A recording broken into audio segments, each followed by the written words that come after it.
Alrighty, gamers. What's up? Is Blair. That's the YouTube channel. That's my Discord name. I participated in a online Pokemon tournament. It was a for fun kind of PokeTuber Discord, and we did a special tournament. The format was you could only bring mons that had one type. So it wasn't like a mono type tournament. It was you're only allowed to bring mons with one type. So for example, you could not bring in DD because it was normal and psychic, but you could bring Espathra because it was only the psychic type, right? So it was a fun community tournament.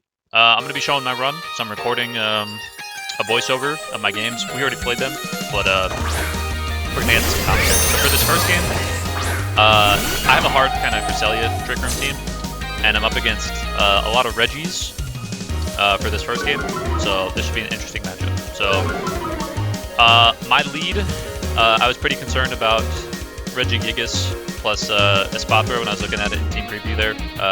I figured he didn't have Wheezing, so he probably had some form of skill swap, so I wanted to counter that. So I ended up just doing like a fake out plus Trick Room on this turn. We'll see what he does. So I fake out the Emu, the Espathra there. Crit, doesn't really matter. And then Crush Grip, decent damage, despite not having the ability change there. But I get my Trick Room off, which is great. And then I see the speed boost. So that tells me, like, okay, it's probably skill swap with speed boost. I'm into Trick Room here, so I don't feel super threatened. I realized right there that my Hitmontop did not have the right moves, so I was like, oh shit, okay, this sucks. I did not have, I was supposed to be close combat, fake out, Ice Spinner, and White Guard. I did not have that for this game. The format for this tournament was, it was like a Swiss pools, so we played, it was based on like brackets, so there were 18 entrances. A couple people didn't show up, which, you know, it happens. But in our group, we only had 3 people, so it was just best of 1 for the Swiss, so it was important to make these games count. And then it was a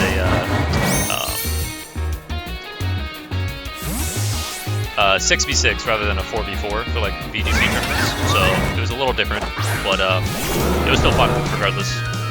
But for this turn, I switched out Hitmontop because I was scared of not dealing the damage I needed to, because I didn't really have any attacks. So I wanted to just get some damage off, go into a harder Trick Room sweeper like Mudsdale, which is what I did, and I switched in their Regidrago. So here, I'm not super concerned with either of these 2 mons, and I'm just going for a Helping Hand EQ here. My Mudsdale has a Choice Band, so it's gonna deal a lot of damage. That's kind of the idea. I have Terra Fire on here rather than Terra Ground, because I figured there would be a lot of grass types in this metagame, so I wanted to be able to resist those hits. And it looks like I don't quite get the KO on the Emu there, and then they set up Reflect, which is annoying because I hit both screens up, but you know, not the end of the world. I got the crucial KO on the Regidrago. I don't think that crit mattered, personally. Helping Hand, Choice Banded boosted, Stab, EQ should pick up that KO every time, but, you know, it is kind of up in the air. I am locked into Earthquake here, so I do consider switching. I don't think I do here. Pretty sure I just Earthquake just to finish the Espathra there. And I have just Psychic, so I figured that was my best damage output. It wasn't really worth the switch because I had 2 turns of Trick Room left, so I figured I might as well just Psychic into that slot. For some damage, they go for a Helping Hand here. I'm not really concerned about Bleakwind's damage output, so I'm not that concerned for this turn. But, you know, it is kind of annoying that it's obviously being my Earthquake, but it is what it is. We'll see the Psychic Bob shouldn't really deal that much damage because Light Screen wouldn't work there, so yeah, and that's not even that much damage, all things considered. So I can just Lunar Blessing that. But yeah, so this metagame was pretty interesting. Because you're only allowed, like, the pool of mons that you could actually choose from was a lot less. So I knew going into it, a lot of strong options would be like Tornadus, the Reggies, for example, like my opponent here is using. So it's definitely an interesting interesting tournament to team build around. But my opponent here goes for a Nasty Plot, which is very scary actually, because I can't hit this thing really. So it's spamming like Bleak Winds plus maybe like I don't know, maybe a Heat Wave or you know a Dark Pulse or a Poison Sludge Bomb, like something like that could be really scary for the rest of the team.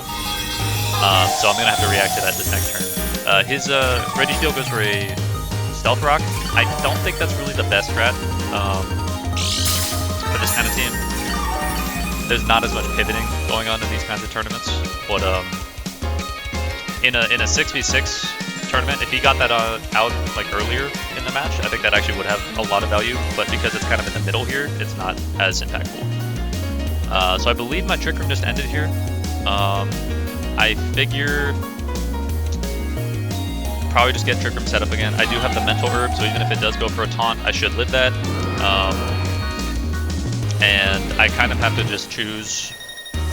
If they double target Cress, I might die. But you know, it is what it is. The speed drops don't matter because I'm obviously a Trick Room team. That Cresselia speed drop actually is somewhat helpful.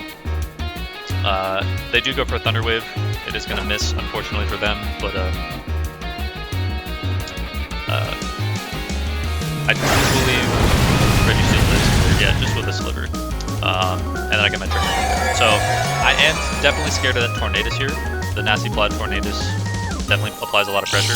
And I am choice banded into an Earthquake. So it's kind of just like two 1v1s going on right now. Because I'm just Earthquaking. Both of these mons are immune to flying moves.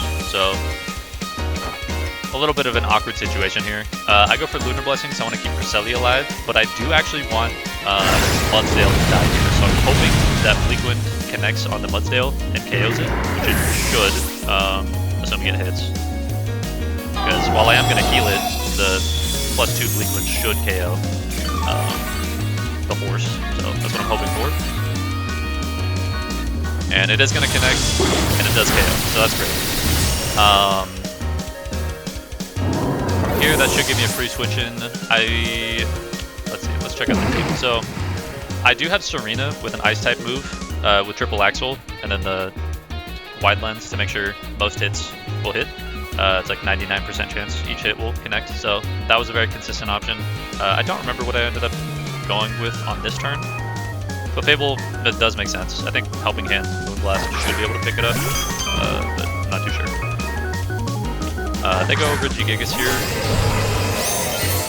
So it is Life Orb boosted, but it is once again slow start, so I'm not as concerned over it. The big concern is definitely Tornadus here. So I decided to double it, hoping this is enough to KO. This hard press into Fable still does a lot more damage than I would have expected. You know, it's obviously max attack, Life Orb, so it still does a lot of damage, but I did not expect that much damage. And the Moonblast does luckily get the KO, so that was good. And then Hard Press, the way that move works is it's a maximum 100 base power move. It's based on the opponent's HP stat. And then the Regi Ice is holding an air balloon there, which is critical to note. But my Mudsdale already got KO'd, so it's not the end of the world. This turn, I just wanted to scout out what they were going to go for. Go for a Lunar Blessing to heal up both mons here, because they're both kind of low. But the big threat is actually the Regigigas, not the Regi Ice here. It just dealt a lot more damage than I expected, and I wanted to take care of that thing, because in the back I have good options in the Regigigas. I don't believe I've Terra'd at this point yet. They are going to choose to Terra Electric their Regi Ice, which kind of makes sense with Air Balloon. You know, you don't have the weaknesses. But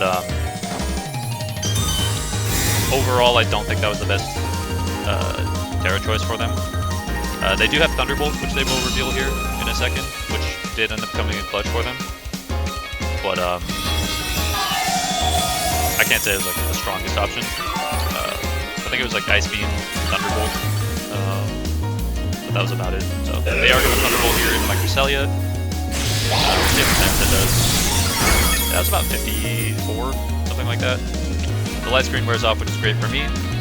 So here I really should just be Moonblasting and Luna Blessing.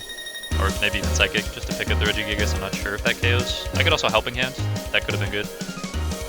Here I was kind of just concerned about a protect here, so I wanted to just get better positioning. I was considering switching in launcher there, but not really. So it is unfortunate because of slow start that it does outspeed under Trick Room my mons here, because I was not mid speed on the blanking on the mon's name. There we go, Fable. But it's not dealing as much damage now that I'm not full HP. And then Regice is just gonna keep going with Thunderbolts here, Cresselia. So I'm healing more damage than I'm taking, but it does critically get a paralysis, which is unfortunate. But their screens are failing. My Trick Room did end, but because I outspeed now, since it's still a slow start, I'm not as concerned. And I can just keep healing with Lunar Blessing, so I'm pretty solid here in this end game, even though their Regice does outspeed, but I should never really die. Yeah, it's only dealing like 40 damage or so. So the main damage threat is gone, and it's just a, I think, 5v1. Cresselia does get paralyzed here, actually for a few turns, I'll go ahead and spoil it. But yeah, it's just like 5v1, so this battle is basically over. Yeah, so like I said, the initial like pool phase was best of 1, and then the top 8 was best of 3, single elimination. So the more people that attend these things, the longer the event will typically go. So we kind of have to do like best of 1s rather than all best of 3s, but it is what it is. And then there's no open team sheets, so you know, you just have to kind of predict what they have. So like, for example, I would never predict Terra Electric, Terra Balloon, Regice, but it is what it is. So again, I'm paralyzed here, which is very unlucky, because it's only a quarter chance. I went for Follow Me, trying to get the healing off, so that I wouldn't be paralyzed anymore, because Lunar Blessing is a cool move, but yeah, my opponent is playing it through, you know, playing to their outs. Respect, you know, do what you gotta do. I'm gonna go ahead and switch in Serena here. Take a little bit of stone damage, and then there should be a Thunderbolt into that slot. Yeah, eat that up comfortably, and then I get paralyzed again. I actually forgot about that. I think I was just laughing this whole time. Yeah, another Moonblast or Flamethrower after Private Blast picks up, and then Power Whip can just KO here. Ice Beam shouldn't KO. Yeah. Serena is very bulky. It does have a lot of attack investment here still, but it's basically max HP, and then I think 92 EVs in each defense, tiny bit of speed, and then the rest is an attack. I did want to make sure I could KO things, but I wanted to make sure I could live too for my ability. So that was battle 1. We'll go on to the next one. So my opponent here, Ethan, or the Keithan in the Discord, shout out to Keith, had a pretty cool team. Tropagos was allowed for these tournaments, or for this tournament, so that was kind of the main meta threat to deal with for this tournament. Critically, I think it'll come up in this battle, but the main way to deal with it was Wide Guard, because once it Terras, it's Terra Starstorm is it's a really strong move. It's also a spread move, so being able to block that with Wide Guard was very valuable. So we'll see if that comes into play here. But my opponent's going to lead a Clefable and a Spot Throw, and I'm going to lead a Hitmontop on Cresselia. So I'm not really liking my position here with Hitmontop. Critically though, a Spot Throw is for risk, so they are going to learn my items here, rather than like a speed boost or an opportunist on the Spot Throw. So that was interesting to note here. I was kind of expecting maybe a double up into Hitmontop, or maybe even a Spot Throw to have Trick Room of its own, maybe like Trick Room in Prison. So I didn't want to switch out. I wanted to stay on the field and fake out, but I didn't want to die either, because I knew this was kind of my best option into the Terrapagos. So I went in for a Terra Steel, and I fake outed the Spot Throw slot, just in case it was Imprisoned Trick Room. And then I'm going to go ahead and switch out here. Critically, I did change my moves on the Hitmontop before this battle, so I am the move pool that I wanted because the battle before, that was not what I wanted. It was the correct Terra type, but I didn't change the moves. That was my mistake. So yeah, here I'm just gonna Terra, steal, I'm gonna fake out, and I'm gonna trigger. So we'll see how they play into this. Realistically, I don't think there's too much they could have done in this play unless they were holding a covert cloak. They should definitely be trying to target down the Hitmontop, but they should also try to deny trigger. So they go for a Draining Kiss here, which is an interesting move. I'm going to take barely any damage from that, which is great, and then I'm going to set up. For me, this isn't ideal. It's an ideal turn. The only thing is, like, I did have to use my Terra turn 1, which kind of sucks, but in terms of board positioning, I don't mind per se. I don't have a steal move, so like maybe Bullet Punch is a pretty common move on Hitmontop, but I do not have that, unfortunately. I do consider just staying in, going for damage rather than doing a hard switch, but I do figure Clefable probably has a fire move, because my Clefable has Flamethrower, so I predict theirs probably does too. So I'm going to go ahead and switch out into my my water type, my Clawitzer. And it is holding an Assault Vest, so it's very specially bulky. And I do predict that correctly, and it's going to be Fire Blast into the Steel type Hitmontop slot. And I'll just trade a little bit of damage to Psychic. So not that bad. Espathra has Foul Play here, which kind of sucks. That was a critical hit, so a good amount of damage. If it wasn't a crit, I wouldn't have been sweating too much, but you know, RNG does play a role in these kinds of games. So I have a free KO in front of me by Dark Pulsing Espathra. A lot of people don't really know what Clawitzer does, so I figured that was a free KO. I didn't think they would switch. And I do get that KO, so that's great. And I'll just go for some Lunar Blessings.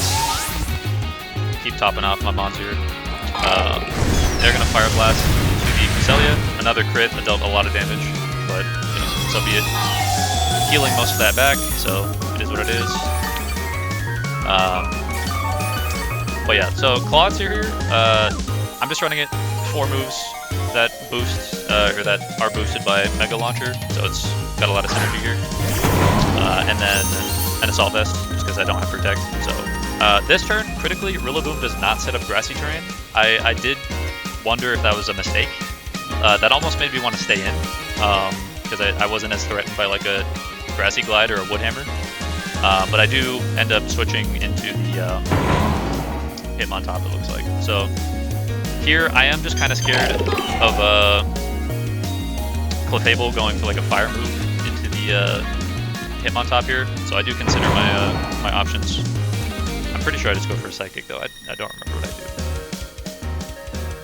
Yeah, switch in Hitmontop. Yeah, Psychic Clefable. Just get more chip damage. But yeah, I figured Rillaboom would be a really strong threat just because Grassy Terrain recovery paired with like Calm Mind Terapagos is really strong. Also just bulky teams in general like Grassy Terrain, but they don't have it. Clefable is going to miss the Fire Blast on my Cresselia here, which is unfortunate. I'm going to get some more chip damage, and they are going to go for a Leaf Storm onto my Hitmontop. So a good switch in. Definitely unexpected, the Leaf Storm. I'm not sure if my opponent knows the physical damage versus or like physical special split. I'm not sure if they know about that or if that was a mistake on their end. Yeah, I'll take that. So my Rillaboom, or my opponent's Rillaboom, is -2 special attack. It could have just been a special set. I don't know that for sure.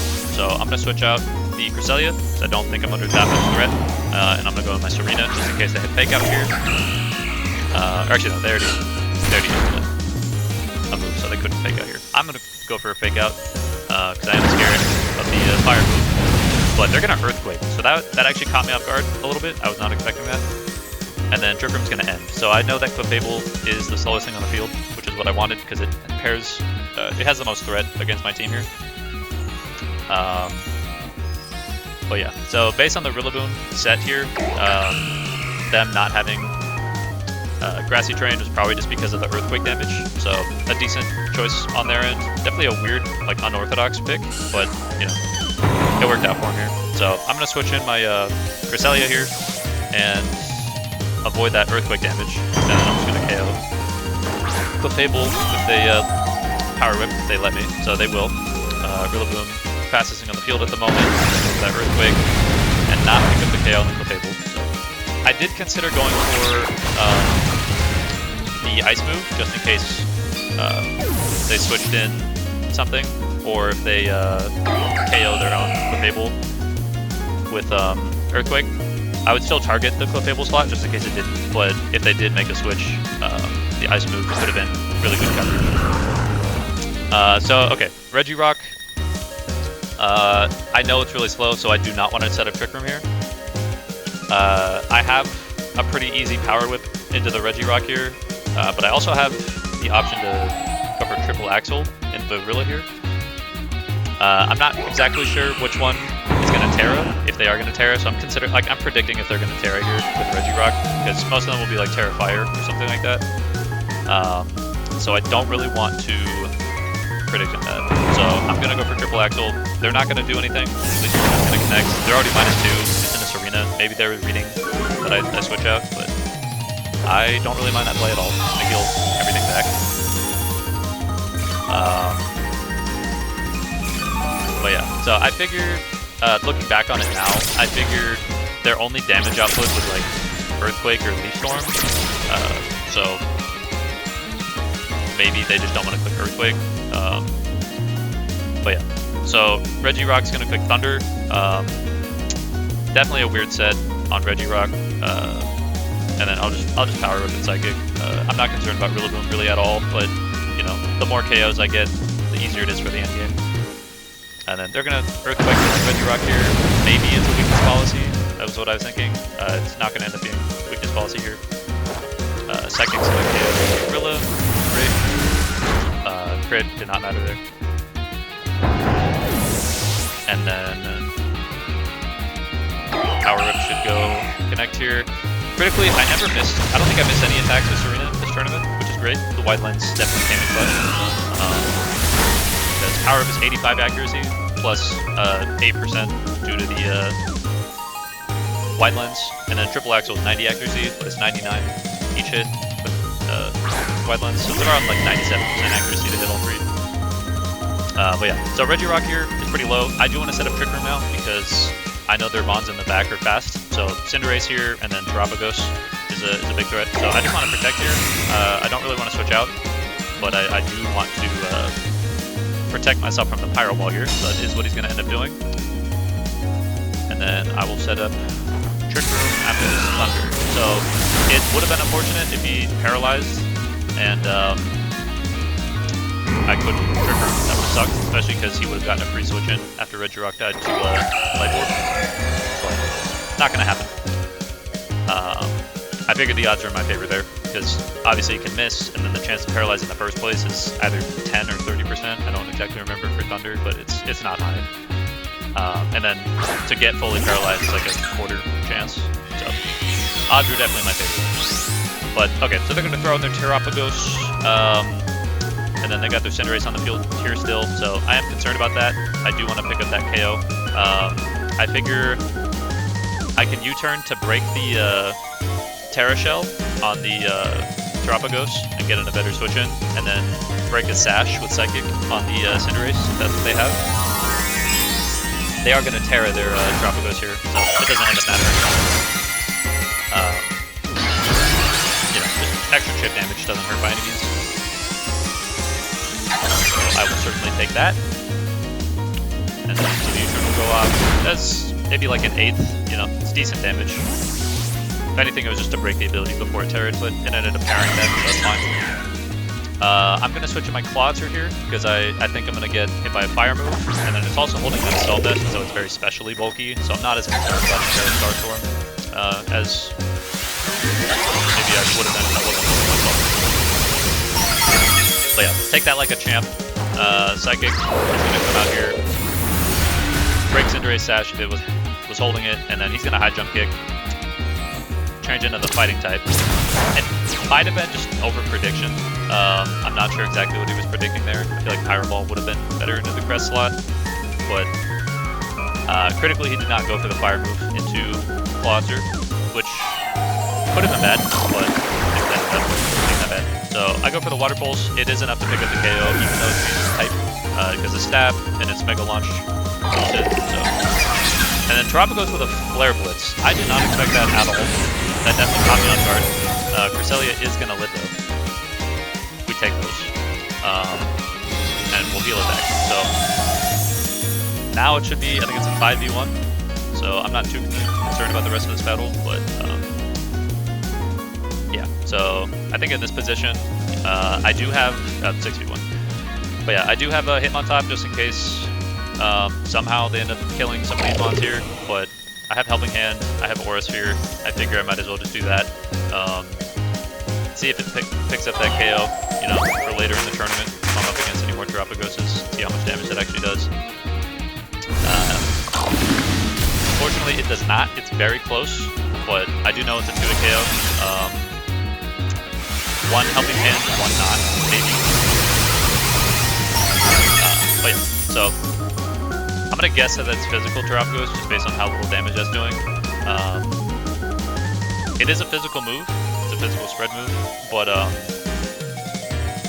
yeah, it's not doing as much damage. And also considering it had the Flare Blitz, it's probably physical. But yeah, so just another Helping Hand Aura Sphere here, and I'm gonna take out the Terapagos and my opponent. So yeah, these have been interesting games for sure.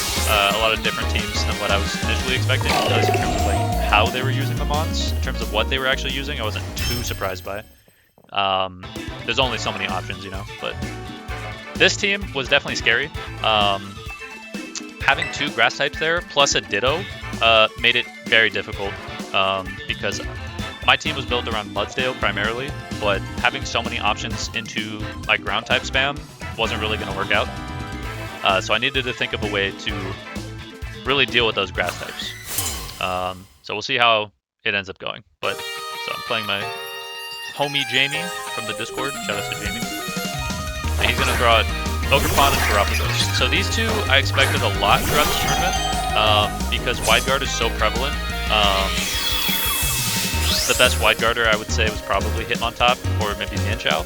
But Hitmontop having Intimidate boosts Ogerpon's attack with Defiant. So I did not want to fall into that trap. So I'm pretty sure he's just going to double target Cresselia trying to kill it. So I make a pretty aggressive play here. I consider what I have here in the back and what they have. I figure Terrafire is really good into their team for the most part, because I hard wall the grass options, and then if they send in Ditto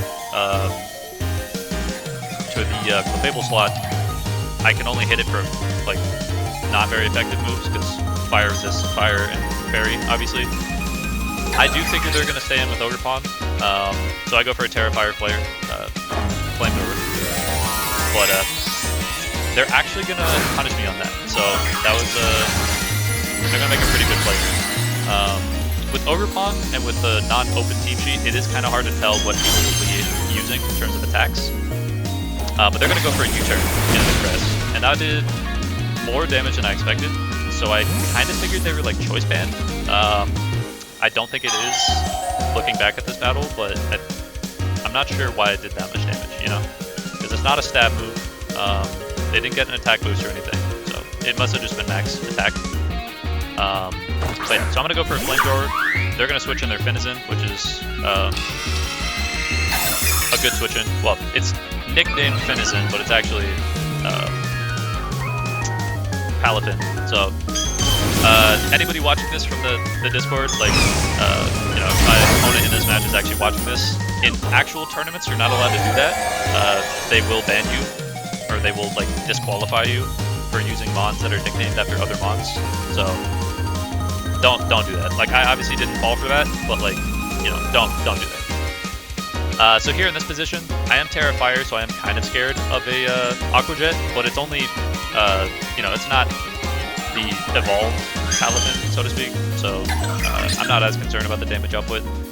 But critically, I do want to kind of take care of this Terapagos, because it just calm-minded in my face there, so that's a little scary. So I'm really considering my options here. I think I end up going with just Lunar Blessing and a Moonblast here. not 100% sure what I ended up going for. But, so Moonblast here, that should KO the Crimson. It's great. That's a pretty important option taken away from them, so I don't mind that at all. I just go for a Psychic, actually. It's just going to break the Terra Shell, which is, you know, useful. But I am 2 special attackers in front of a Terapagos who's spamming Calm Mind, so that's definitely not ideal.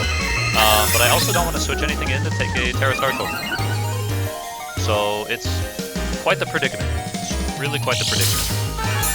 And they are leftovers too, so that they could potentially get their Terra Shell back, which is very scary. I do give them another switch in here. I am... So, okay, cheeky nickname there, so Ditto. And it is going to Terra into my Clefable. So that actually sucks for me, because it has Follow Me, which is really, really bad. Because that means it can just keep spamming Calm Mind, which is pretty tragic. I do switch in my Clefable here, because or not my Clefable. I switch out the Cresselia for the Clawitzer here, because I want to still be able to deal damage, but also tank the hit, because I have Assault Vest. And then Clefable is in an okay spot here. It's not the end of the world. Realistically, the only thing that I don't want to switch in is Hitmontop, because if it dies, then I don't have Wide Guard for it. So Wide Guard is really important. But they also have a Clefable now, which sucks, because that means it can hit my Hitmontop super effective. So Clefable is also a really big threat. So yeah, their Ditto copying that slot was really, really good. So I'm going to switch in Clawitzer here. They're going to go for Follow Me, which, looking back at this battle, is actually fine, but that's only because they got really greedy. Moonblast is a lot of damage there. I got a special attack drop, which is nice, but not super helpful this battle. They're going to Calm Mind for a 3rd time. So I'm definitely scared of that thing, but I can't really afford to switch anything in. And I don't want Cresselia to die, because I need it against their fast mons for Trick Room. So can't really switch anything in. I still got 2 turns of Trick Room here.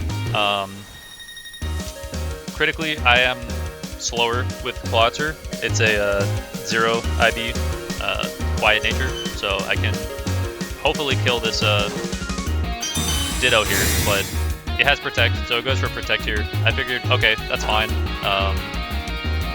I know it has that option, because obviously my own Clefable has that option, but I still get a Moonblast into the Terapagos, break the Terra Shell again.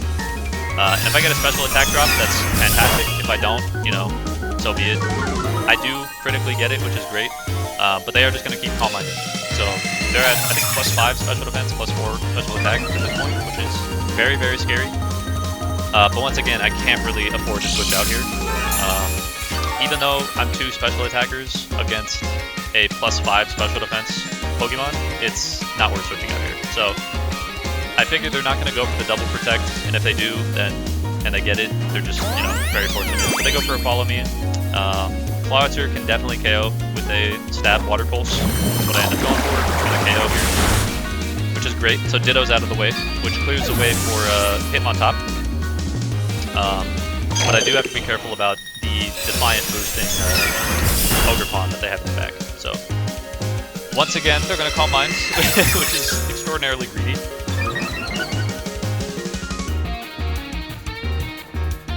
And Leftovers Recovery is definitely putting in a lot of work for them here. And the Twisted Dimensions return to normal. So I don't have Trick Room up, which absolutely sucks, because I get outsped by everything on their team. And we'll see what they end up throwing out here. But I would guess Ogerpon. I don't quite remember. Sceptile. Okay, so they throw in Sceptile. Definitely a scary option. For my grass type here, I don't have Terra, like I can't Terra Dragon. Not that I'd really want to, because look at that, look at that +4 special attack, +5 special defense Terapagos. Like I'm not living even if I, you know, Terra, because it's just gonna kill me. So in this position, like I can't really switch anything in. I need to get something on my side KO'd. I don't really want to be able to get KO'd, because it's, as a fire type, really good into my opponent's grass grass types that he still has. So at this point, I'm kind of just hoping that I live a Starstorm here. He does not Terra here, and it's not a spread move. He does KO the Clefable, which is unfortunate. But, you know, I'll get some okay chip damage off Aura Sphere here. Even with +5 special defense, that still doesn't beat him out. So be it. I do get a switch in here, so I'm gonna go into... What do I end up going? I think I just go for Hitmontop, and I have to hope that they Terra so that my wide guard blocks, or I just go in. Yeah, okay. I could have also went in Serena with Protect, and then have Clawitzer go down, and then I could switch in Hitmontop after with Fake Out, which actually might have been a better play, now that I'm thinking about it.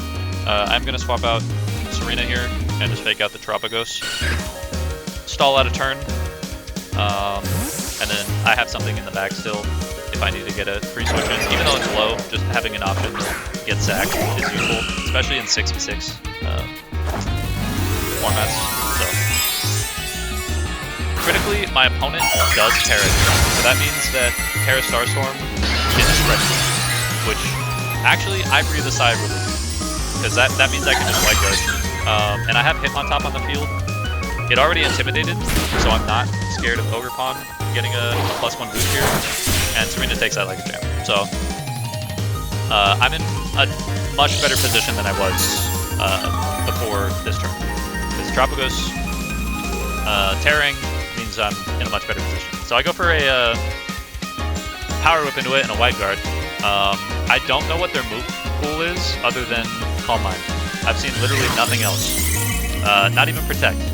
I would assume they have Protect, but I don't know for sure. They're going to show Mega Drain on their Sceptile. I don't really know why they have that. But critically, I am going to block the Starstorm with my White Guard, which is great. Power Whip as a physical attacker is doing much more than the special attackers were, because Tropicos is +5 special defense. So 2 Power Whips look like they might KO. Hard to say. Here, looking back on the battle, I should have just Power Whipped the Tropicos, but I didn't know if they were going to go for a Protect here. I wanted to just cover all my options. So, looking at what they have in the back, I figured, okay, Sceptile isn't really in that good of a spot here. I figured they probably want to switch in Sceptile to the,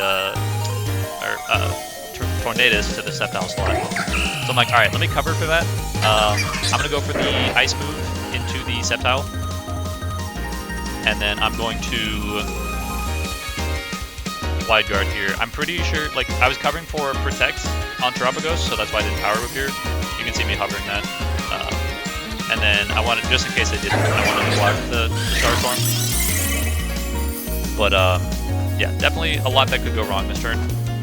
They go for a Scale Shot here, so not that much damage, but I'm giving him a free switch in, which is actually, like, really bad. Because I was trying to punish their Tornado switch in.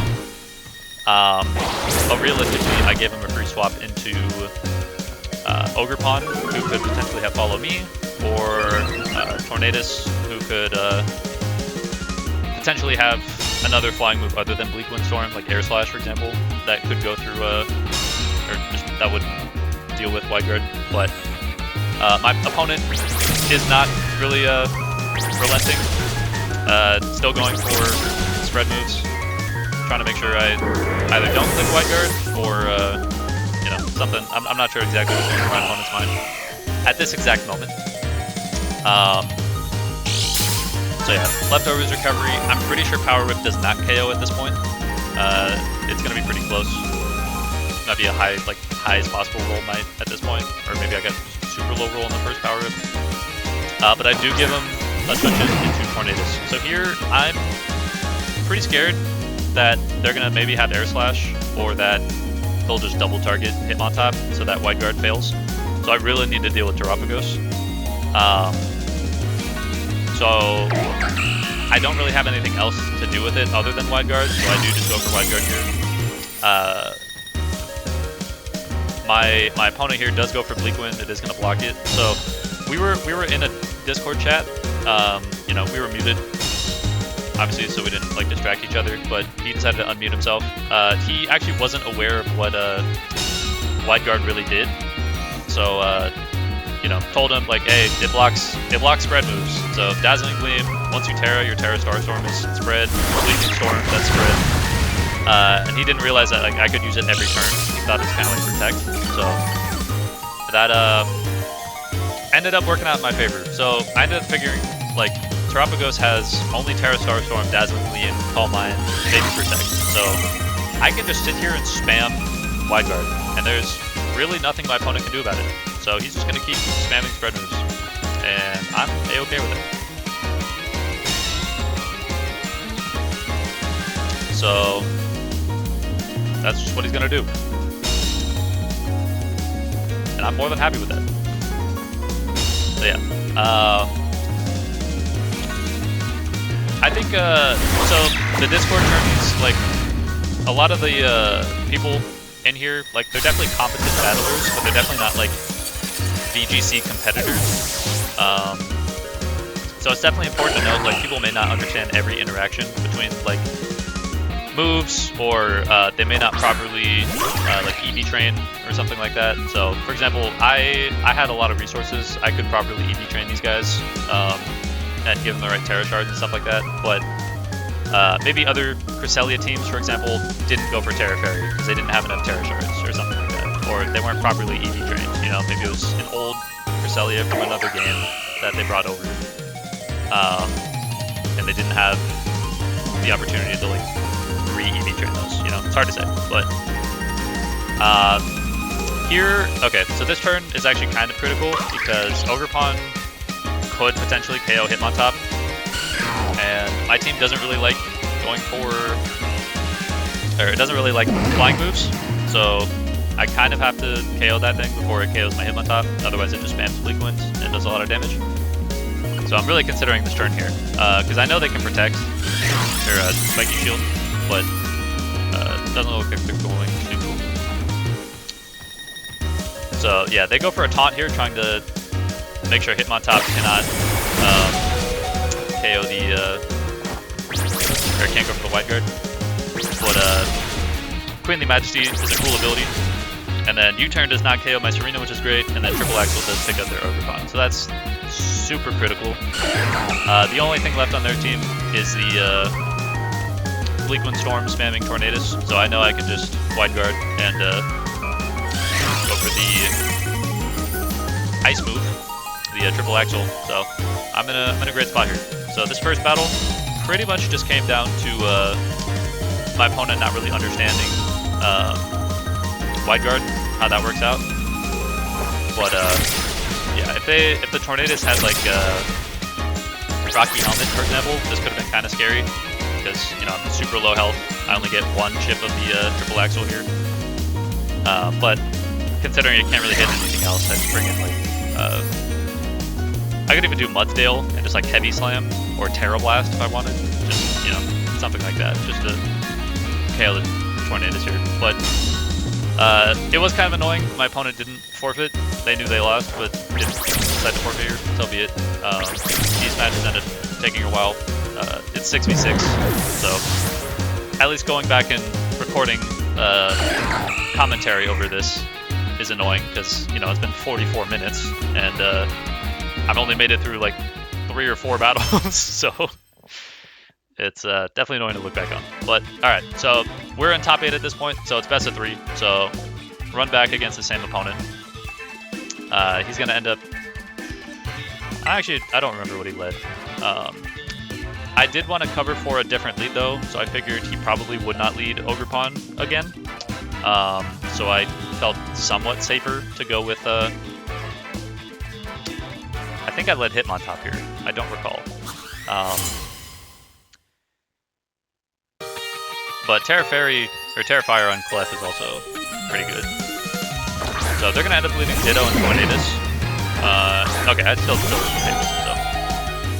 yeah, just having follow me and fake out and mental herb basically secured Cresselia's trick room like every time. So I didn't really have to go for follow me here.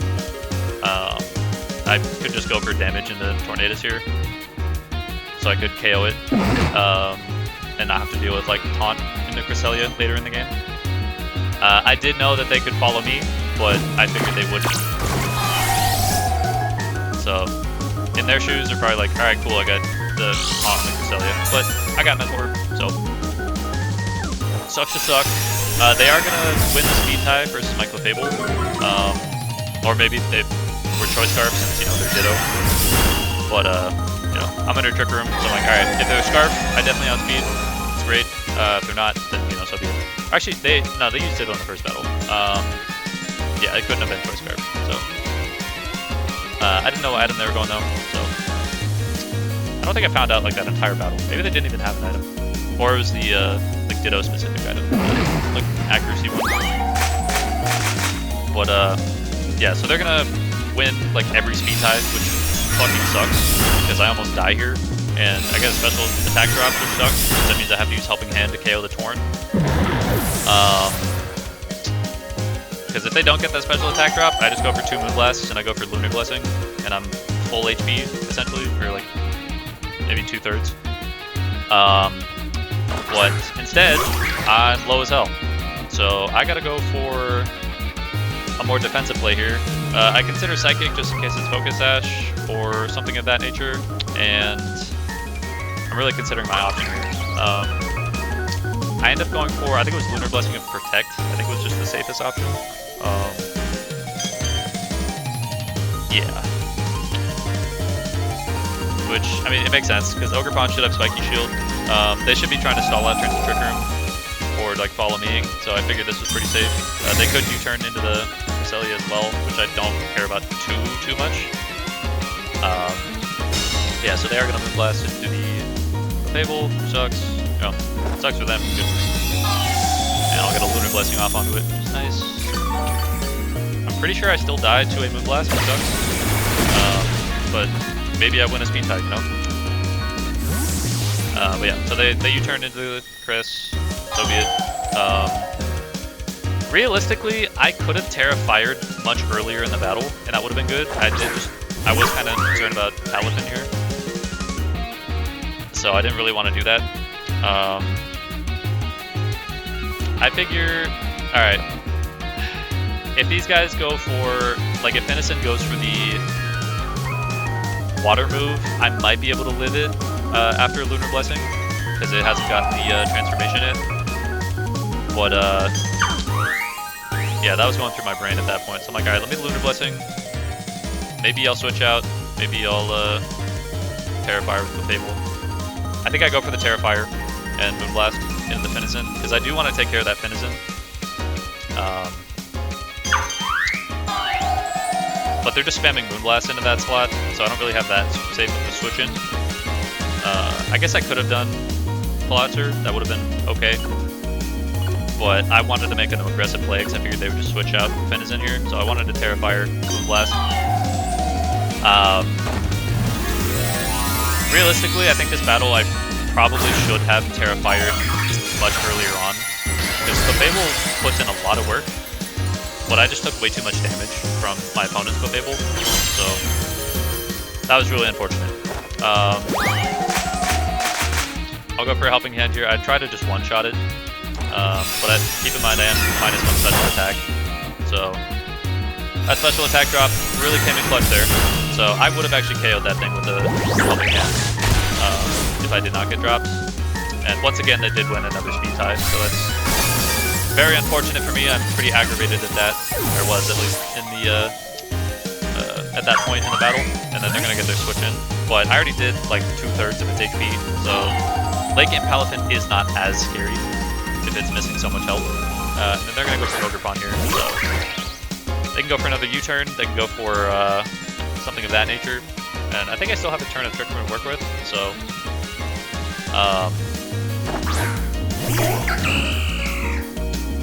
yeah, I did want a option to deal with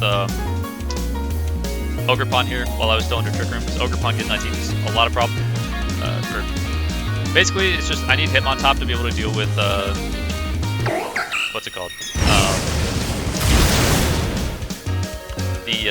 Oh yeah, and then, okay, so he goes for Flamethrower. I know I live that, so I'm not too concerned. He gets a burn, which absolutely sucks. This Ogre Pawn should just drop in one hit, but it lives. Yeah, like, basically exactly 50, so, that burn really, really sucked. Especially after all the RNG, like losing every speed tie, getting the special attack drop on the cliff, and then getting burned with like a 10% chance on the,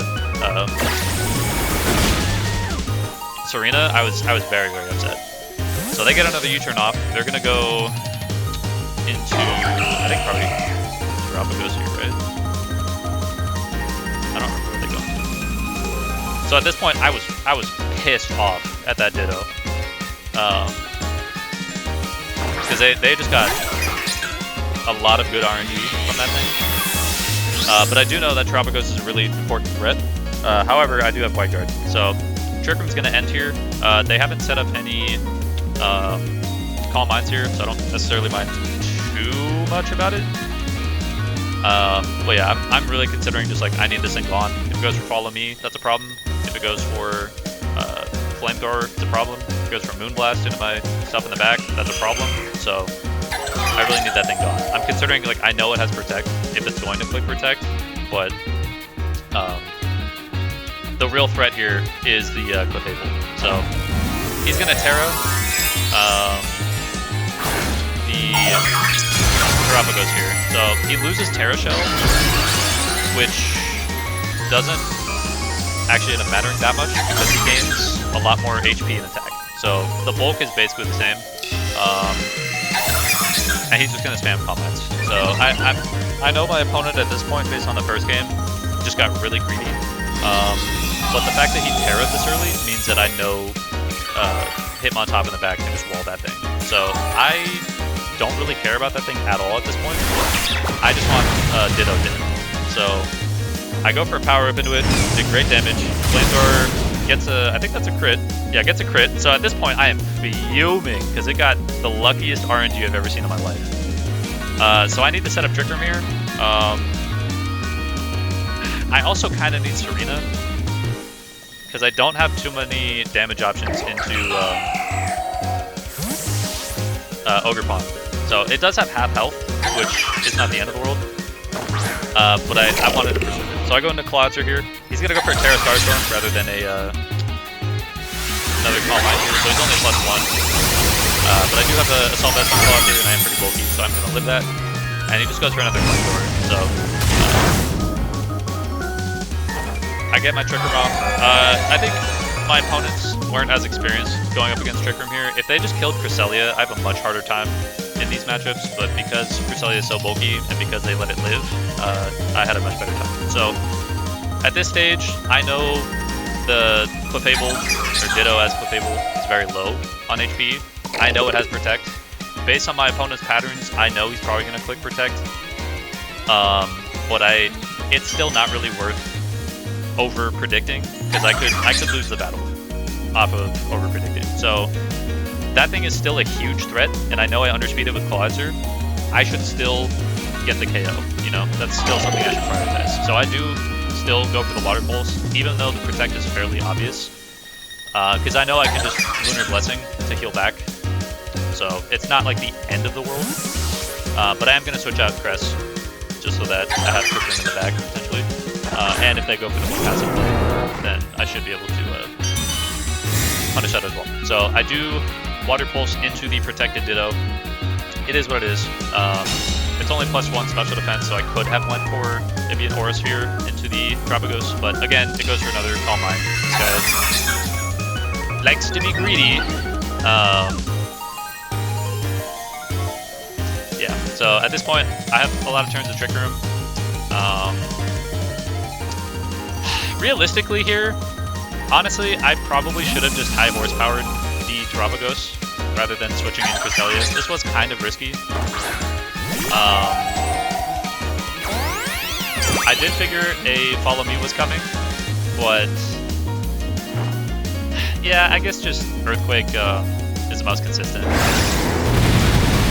Yeah, that was still good damage on Tropico. I'm trying to think, because I don't think I kill my own Clawser, and then I get an Aura Sphere into it. So even though it's +2 special defense, like, it should still heal like maybe 30% HP, which is still good. But yeah, now it's +3 special attack, special defense, getting leftovers recovery. But I do have a physical attacker in front of it instead of a special, so I'm not as scared. He's gonna go Ogre Pawn, so it's not the worst positioning here, considering I have 2 turns of Trick Room left. So I figure Helping Hand Earthquake should pick up the KO on the Ogre Pawn. I don't know if it KOs Terapagos, I'm just kind of hoping at this point that it does, because if it does, that means I have 1 more turn of Trick Room, Cresselia will still be alive, and then I can, you know, play around the last turn of Trick Room to get the pressure I need to KO. But go for Earthquake here. Obviously, Cresselia is not effective to meditate. It does KO Ogre Pawn, which is great, but Terapagos is left with, you know, 10-15% HP, so not ideal, but not the end of the world. And he's gonna go for Terra Starstorm, so Cress is obviously dead. Being so low here. Mudsail lives with 15, so I don't really like that, to be honest. I kind of wish it died. Suffering from my own success, as the memes would go, but I do have the option to just fake out with Hitmontop, and I can wide guard too if I decide to stay in with Mudsail to do like Earthquake. Because did Trick Room just expire there, or do I have 1 more turn? I don't remember actually. But yeah, so I have a... Oh, that's right. Yeah, so he has a Fenizen, so I do have 1 more turn. But Fenizen does get Jet Punch, priority move obviously, so it's kind of scary. So I'm gonna switch in Serena here. Realistically, even if he like wave crashes into Hitmontop, I should live that because of the Intimidate, but I do need that Terapagos gone. So I'm gonna switch in Serena here, predicting a Jet Punch into the Mudsail slot.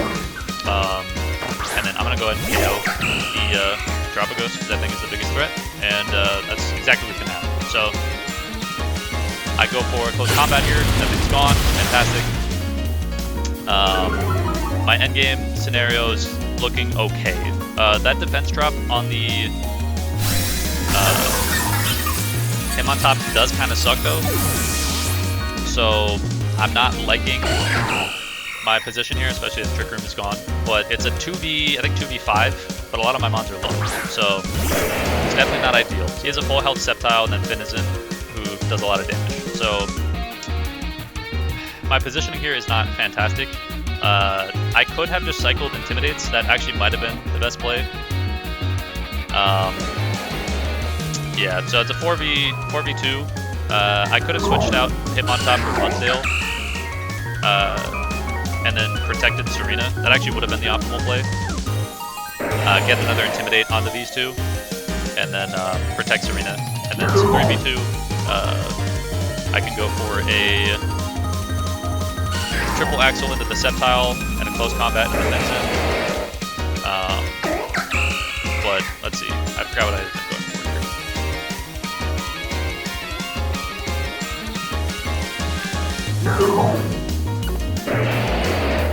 here. Yeah, this was a mistake actually.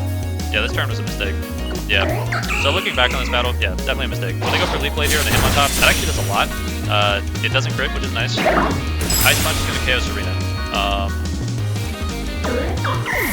So realistically, I did figure they were going to target Hitmontop with something, but I figured this Ice Punch would do a lot more damage than it actually did.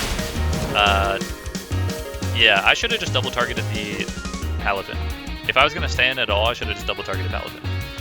But the most optimal play I could have made was Serena, protect, switch out Hitmontop and a Mudsail for the Intimidate cycle. That would have been better. But now I'm in a really awkward position because Sceptile outspeed, like both of these mons outspeed, and they should just be able to get a one-hit KO. So I'm basically accepting defeat at this point. Because of my misplay last turn, I basically lose. But they go for Mega Drain in the Clawser. They really should have just Leaf Bladed. 1, I don't even know why they have Mega Drain. 2, they obviously don't know this, but I'm Assault Vested, so yeah, that was just a confusion. And then they go for an Ice Punch into the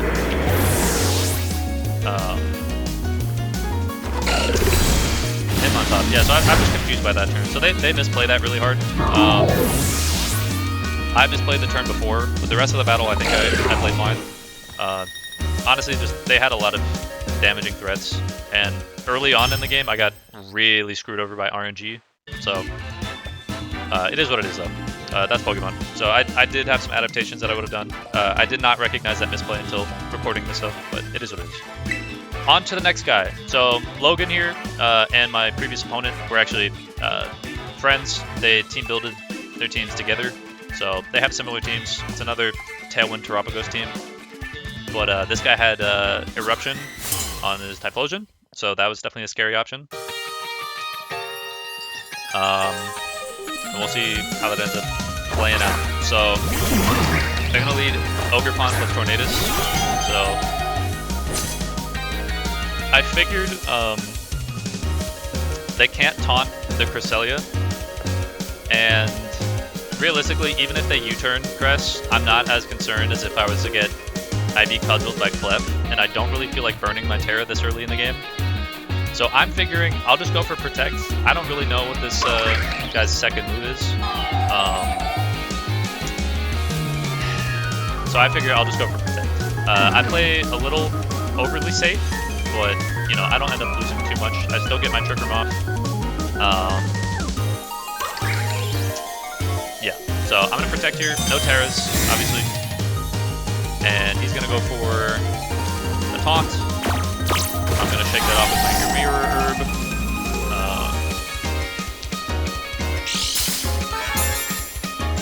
And then we'll go for the U-turn. So, not the end of the world. I did kind of expect that, but you know, it is what it is. It's not worth over-predicting. Like if he Bleak Wind Storms plus IV Cudgels my Clefable, like personally I probably would have done, that could have been really bad. So I didn't want to over-predict. Plus if I Terra Fire and he had Feraligatr in the back like he swapped in here, that could have been bad. So I did take a lot of damage with Cress, but I'm not under too much pressure from Tornadus here. So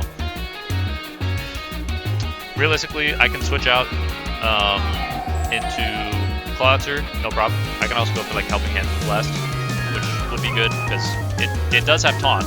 It did just break my Mental Herb. So he could definitely Taunt, so I don't get Lunar Blessing. So there's a lot of plays I can make here. Off the top of my head, I don't remember which one I go for. Pretty sure. Okay, yeah, just swap in Clawitzer and Blast the Feraligatr. Feraligatr definitely not a common threat, but Sheer Force, Life Orb boosted, you know, Waterfall or Liquidation just does a lot. So I figured maybe a double up into Cress would be pretty common, just because it's a 6v6. Getting rid of the one Trick Room setter would be very valuable.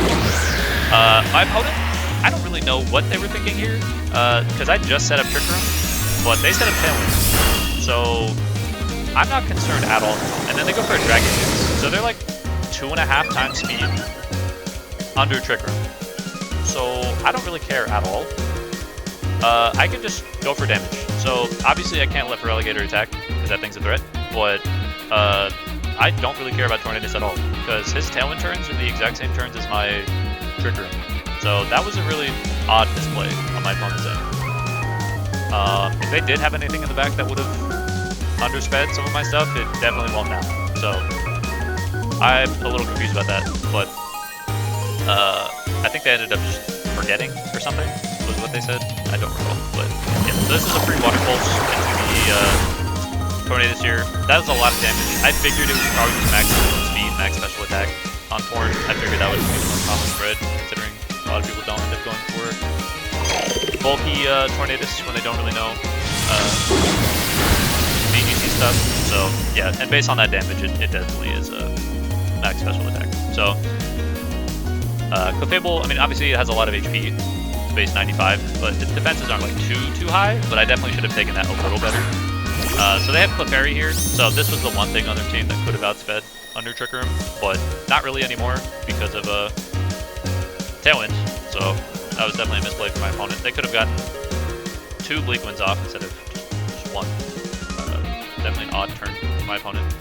I do want the Tornadus gone, but yeah, I think I Water Pulse into the Torn slot and then move blast into the Clefairy. Pretty sure that's what I go for. And then they're gonna switch in Typhlosion. So they do follow me. I was gonna say that, like, if they let me get that off, that would have been fantastic because that Water Pulse would have one-shotted. But they're not gonna let me do that. So this double up does a lot of damage, but it's not gonna be enough to pick up the KO. So in this situation, I'm definitely scared of like Specs Heat Wave. But I'm really weighing my options. So it's like, do I wanna switch in the one thing that can Wide Guard and just have it die? That kind of sucks. But they haven't Terra'd yet, so I figured it's probably just Terra, Fire, Eruption. So I'm trying to play around that in my head. So I'm looking at what I got. Pretty sure I'm thinking about what they have too. Just considering my options. So I'm thinking Water Pulse probably picks up the KO onto their Clefairy here. But even if they don't follow me here, it should be fine. They end up going for a very, very, very aggressive play here. I think they were reading switch outs, maybe, but I get Water Pulse off, and it almost one-shots. So I ended up just like laughing out loud. I'm like, oh shit, that was a greedy as hell play. Because like my positioning was still good. It wasn't ideal by any means, but it definitely was bad. And then that's a helping hand choice spec Eruption. And that did no damage. That did 4 damage to my Cloudster, and it did like 8 to Clefairy. So I'm not concerned really at all. Granted, I don't know that that's specs, but just the way that most people use that thing, it's probably choice specs. But yeah, so I think I still have a turn to Trick Room to work with. I can just KO these guys. Even if I don't have Trick Room set up, like, I'm under 0 threat, essentially. So I'm just planning around what they have in the back. If there's any switch-ins they can make, stuff like that. Realistically, I think I should have went for a different option to Typhlosion, just in case it was a switch out. And then Water Pulse, but again, they stay in, they go for another Eruption, it does pitiful damage. And I go for Moonblast, for KO. Crit definitely did not matter there based on the previous Moonblast. And then we get that last Water Pulse. So looking back on it, I probably should have Dragon Pulsed for the most possible damage if they swapped in their Grass type. Because the Dark fighting and Dragon move all does neutral damage, but 85 base power versus 80 for the other two is optimal. Probably should have done that, but so be it. And then yeah, so it's these two, which are definitely the scariest options that they have. I don't have Trick Room, and they have Tailwind set up. So I'm definitely not out of this battle yet. I did save my Terra, which is great, because I can Terra Dragon in front of this Grass type, and I'm under like 0 threat. So I don't really care about that thing, really, at all. But I can just go for a Flamethrower into that slot, which is ideal. Should pick up a 2-hit KO, I think. But Cloudster, obviously you can just spam Calm Mind, but like it's especially defensive Cloudster with Assault Vest, obviously. So I'm not as concerned about it, and I know I can eat the 90 Cudgel, even if it crits, I probably did. So that's definitely just a safe move. So I Terra Dragon. I figured Terra Dragon would have been pretty good this tourney, because I figured Entei, Suicune, Rillaboom, Pokemon were all really strong options. So Terra Dragon being able to be neutral, or rather to resist all, was super good. Ivy Cudgel does more than I would have expected, actually. So definitely tells me that that's like max attack. And then this Flamethrower does not KO, which honestly was kind of expected. Then Aura Sphere, just to do the most possible damage, even though it has Terra Shell. Actually, hold on. Water Pulse, actually Dragon Pulse would have been the most, because that's now Stab. Yeah, so, okay, yeah, because it makes it not as effective. So yeah, Dragon Pulse would have been optimal there, looking back on it. Realistically here though, I know that that thing can't hit me if it Terras, so I just want to take out Ogerpon, just make it a however many V1, I can definitely deal with Tropical if it's not able to hit me at all. So it goes for the Terra here. Gets full gear, makes it to Terra, starts on the spread, which is great. And like I said earlier, the opponent here and my previous opponent had team builded together, so they had the exact same sets on their Ogre Pawns and their Tropicoses. So it's Calm Mind, Dazzling Gleam, Terra Starstorm, and then I don't even know what the last move was. They didn't end up using it. I think it was Protect, but neither of them used it at all. So as far as I know, they just had 3 moves. So whatever. But now it's just Tropicos versus the world. Ogre Pawn being gone means that I have no threat to my Hitmontop at all. And I can just wide guard the Aura Sphere until it's dead. So that's going to be the rest of the battle. For whatever reason, the game started lagging. I mean, this is a poorly optimized game on a poorly optimized console that's been out since 2017. So it is what it is. But damn it, this game isn't fun. So yeah, I'm gonna go for a fake out just because it's a free turn. No point in going for wide guard yet. While I could Calm Mind, get more damage with Aura Sphere. Crit on the fake out, it doesn't matter. I already know this game's a lock, so it is what it is. Definitely, so like, okay. When I entered this tourney, I did not want to use the like uber meta threats like Tropicos, Rillaboom, the legendary dogs, any of the Reggies, really anything like that. But I did want answers into them. But holy crap, man, Ogre Pawn, Terapagos just deals so much fucking damage. It's actually insane. Like these guys are absolutely broken. I had to outplay the crap out of my opponents just to have like the chance to win.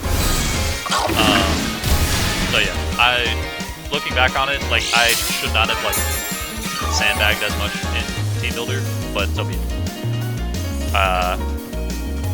But yeah, Tropicos is a serious threat, and I hate it. Thank you for coming to my TED Talk. So yeah, writing's on the wall. They know I can just wide guard permanently and just kill it. So they're gonna end up forfeiting. Thank you, Logan, for not dragging that out for another like 4 turns. I really appreciate that. But now to game 2. So Eruption is definitely a scary option if they position it right. My opponent really just screwed the pooch on like turn 2 or 3, where they set up Tailwind and Dragon Danced that turn. They got literally nothing out of that turn. So if they just positioned better, they would have a much better time, because their threats into my team are still really good. But they didn't end up using it very well. So I definitely can't like discount my opponent's team, because it's pretty good, even though some elements aren't like ridiculously good. Just having these 2, for example, just makes their team good.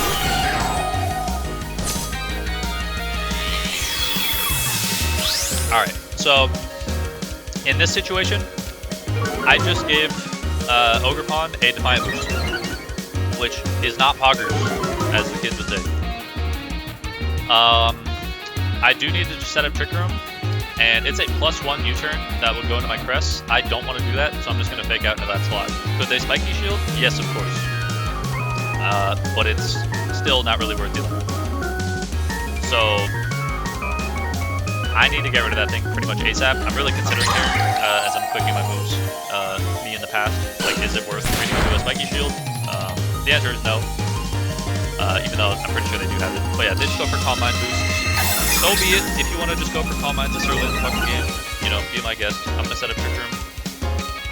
I can just go for, like, Helping Hand close combat at some point into that thing, is what I'm going, like, what I'm thinking in my head.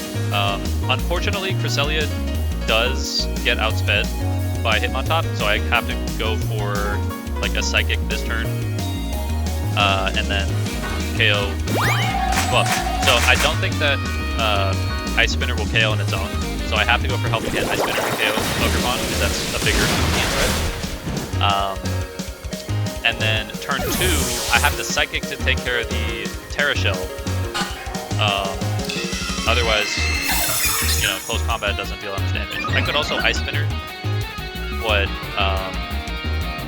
you know, it really depends on what my opponent throws out here. So they have 2 Calm Mind boosts. I have 2 turns of Trick Room burn. 1 or 2. And then I took out the Ogre Pawn, so that's a serious threat gone, but you know, it's not the end of the world for them. So here, I'm really considering my options. I figure a water move into Hitmontop is probably a good thing for them to go for. During Hitmontop poses a huge threat to the opponent's Terapagos there. So I'm really considering my options. I figure just a Psychic to break the Terra Shell, and then switching Clawser defensively is good. That being said, I do have 2 special attackers in front of a Calm Minding boosted Pokemon, so not the best positioning, but you know, it is what it is. So I switch in Clawser here, and I go for, I believe it's Psychic. So critically,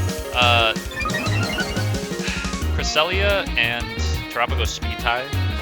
I have, I think, 1 point in speed on Cresselia, and I'm not mid speed, so for that reason, Cresselia is going to be slower in Trick Room, which absolutely blows. That crit is kind of clutch, but honestly, I just did it to break Terra Shell. So be it. You know, a special defense drop would have also been good. I would have preferred that, honestly, but so be it. But yeah, that thing is a threat. I do know I can kind of just play around it with Hitmontop's Wide Guard now that Defiant Ogre Pawn is gone. So I'm not as threatened by it, but it is definitely still a threat. So in my head, I'm kind of thinking, like, do I just want to make this a however many V1? Is my opponent going to let me do that, you know? So they haven't Terra'd yet. They don't really care too much about Clawser right now. It's a threat, but it's not like that big of a threat. But yeah, so I end up just going for, I believe, Dragon Pulse into this. I don't think I Terra'd. Whatever. In my head, I'm just like, alright, let's make this a however many V1. They go for a Terra Star Form into the Clawser, it's gonna die. It got its damage off, so I don't necessarily mind too much. And what's good for them is that they haven't Terra'd yet. So I was hoping that double up with KO. I'm not too surprised they didn't, but, you know, a boy can dream. They go for an Ice Punch into the Crest. I don't know why they didn't just go for Waterfall and Stab, but so be it. And then I have the option to go for, let's see, Hitmontop could be good to intimidate for Alligator, plus to deal super effective damage into the Terapagos, and then I have Mudsdale to do like Earthquakes and stuff. But I haven't seen my opponent protect. I figure Helping Hand post-combat, because the Terra Shell is broken, should just pick up that one shot. And they should be scared about Wide Guard here, so they're not going to Terra, because the Terra gives them more HP, and I think slightly more defenses. So there's a chance that it could have potentially lived this, which is actually crazy to think about, but it has like 700 base stats, so it is what it is. But luckily, it does get the one shot there, or close to one shot. So that's a huge threat gone. But that is not the only threat they have. So they go for Ice Punch to him on top. Up again, my opponent really should be going for Waterfalls here. I don't know why they're going for Ice Punch. That's a severe misplay. I don't know if they're choice banded, maybe, but yeah. So my opponent is out of Trick Room now, and they have a Typhlosion, and that thing is pretty scary. I know I can just go for Trick Room and Wide Guard if they go for Eruption. I'm not as scared, but you know, if it goes for like Flamethrower and Waterfall into the Cresselia, that could be a really good play. I figure it's choice specs just based on the team.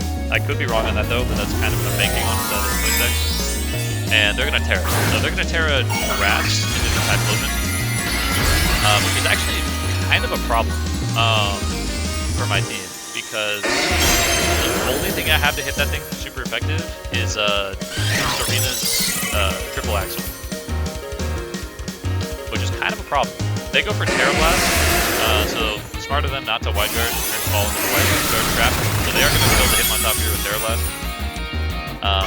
which is unfortunate. good on my opponent, and they are going to waterfall. In my head, I'm like, you know, please don't flinch, but realistically, it's a sheer force, you know, Rowligator, so it will never flinch because it doesn't have the chance to. And I got Trick Room up, so that's great. So the big threat on their side is the Typhlosion there. Honestly, I really should have went with Serena. Serena definitely would have been the move. Triple Axle into... Yeah, that was actually kind of a severe misplay. I really should have just went into...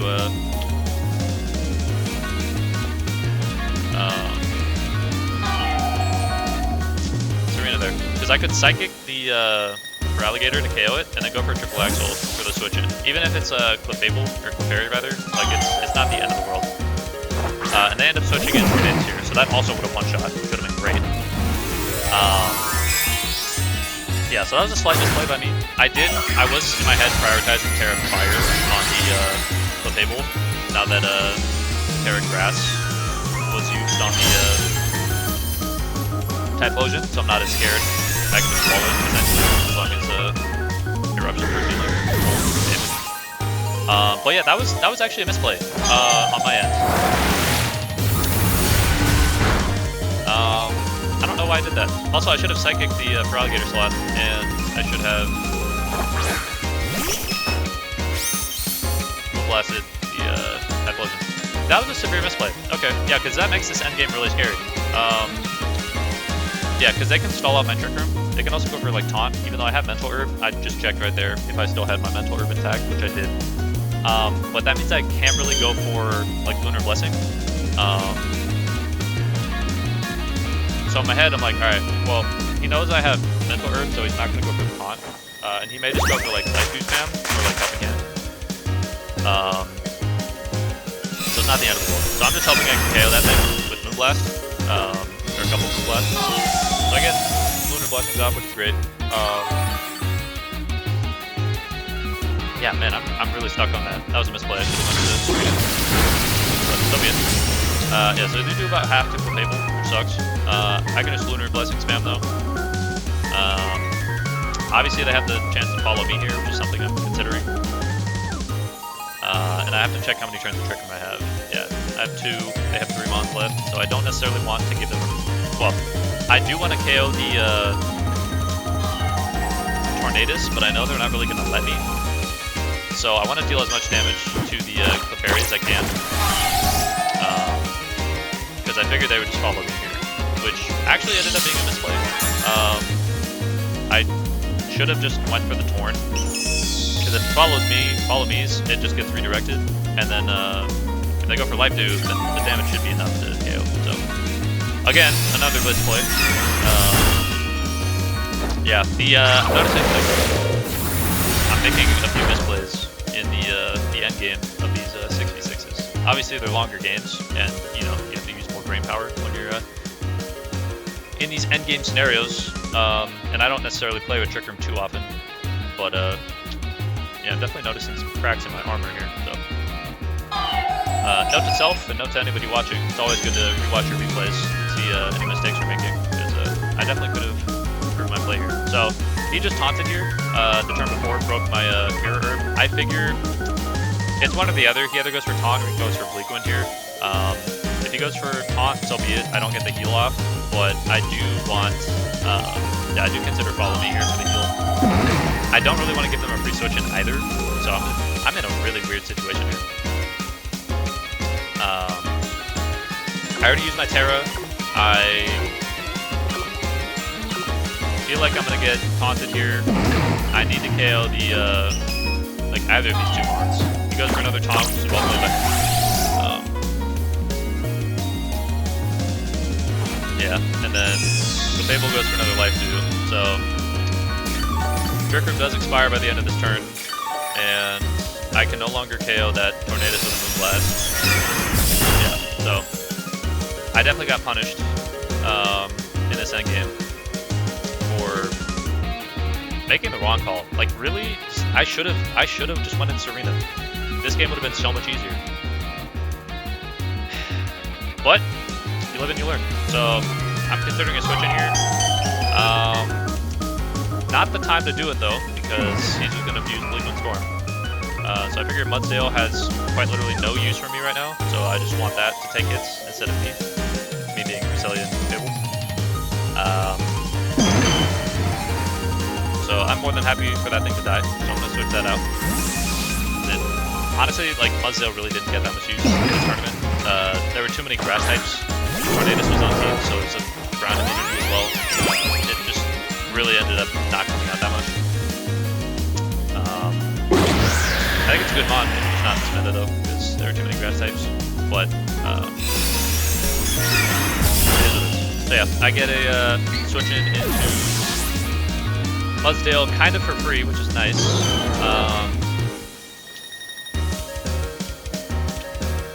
But yeah, they're gonna go for... I hate how long, dude, this game actually blows in terms of performance. Like, why is it taking this long just to load the chance for him to even select his mon to switch in, you know? They really need to, like, just optimize their game better. This game's actually terribly optimized. But okay, so I'm gonna go for... I just need damage into Typhlosion. It already has Tailwind. It might go for Sunny Day. I kind of just have to hope that Mudsdale lives in Eruption. Maybe a Bleak Wind. I know Clefable doesn't though, because it's missing so much HP. So I'm like, do I protect it or do I just go for the damage and hope for this? I think in retrospect, protect is probably the call. And I do think I end up going for that. But honestly, I don't remember off the top of my head. Critically, it also does have Flash Fire, so I do have to go for Moonblast rather than a Flamethrower. But honestly, when I was battling this guy, I don't think I really remembered that. I don't think I ended up Flamethrowing in that slot though, but that could have been a problem.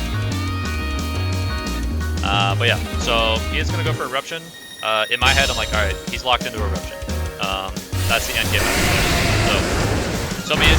Mudsdale lives, so I'm like, alright, I need to hope for Bleak Wind Miss, because I've missed plenty of those in tournaments. And we will see if it connects. It does, unfortunately. An 80% chance. Realistically, like, it's worth playing around. So be it. So in my head, I'm like, alright, keep in mind how long this is taking to load in, by the way, holy shit. Once again, this game is very poorly optimized. But alright, so, once I have the chance to actually look at the fucking Pokemon, holy shit, there we go. So I have 3 mons left, Serena, Cresselia, and Clefable. So I just protected with Clefable, and I have Serena to block priority. So Cresselia, my only out this game is I have to go Cresselia right now, and then hope that he's gonna go for a taunt rather than a Bleak Wind Storm, and switch out Clefable into Serena. So that I block the priority taunt, and then it's gonna die. I'm gonna get the switch in into Typhlosion. Against the Typhlosion, the Clefable. So, and then that's exactly what he goes for. So I got bailed out. These Trick Room teams, like I figured I could live that Eruption, by the way. It ended up being correct. Cresselia is a bolt launcher. I think it's actually stupid. But yeah, like if it went for Bleak Wind, I lost the game on the game theory. But critically, did not lose this game because of that play. So once again, the game is taking ages to load. Like, this is unedited. I wish I edited this, to be honest, save us all the time instead of me just bitching and recording about how long this game takes to load things. But there we go. So I go into Clefable. I do have the Trick Room set up. I'm in a much better situation now. So in my head, I did not even consider that it had Flash Fire, but I just don't fall into that trap for whatever reason. So shout outs to me, I guess. I just made the right play without even thinking about it because it's a grass type. Just go for the fire move into the grass type. But I don't play the fucking Typhlosion that much. But helping hand Moonblast is enough to get the one shot. Thank God. And now it's a 2v1. So, my opponent did not taunt. He does go for the Blink Wind. It is going to miss on Clefable. And Crest lives with 2 HP. This thing is a beast. It's an absolute beast. So, because of that, maybe I would have actually lived if he had went for Blink Wind plus Eruption. So, I think it was a damage roll, to be honest, but I do kind of feel that, so that's nice. And that's game. So that was Logan, another Trapper Goat team, down the drain. So, like these games, honestly playing them, it doesn't feel as long. Watching them back, these games feel so long, it's like actually infuriating.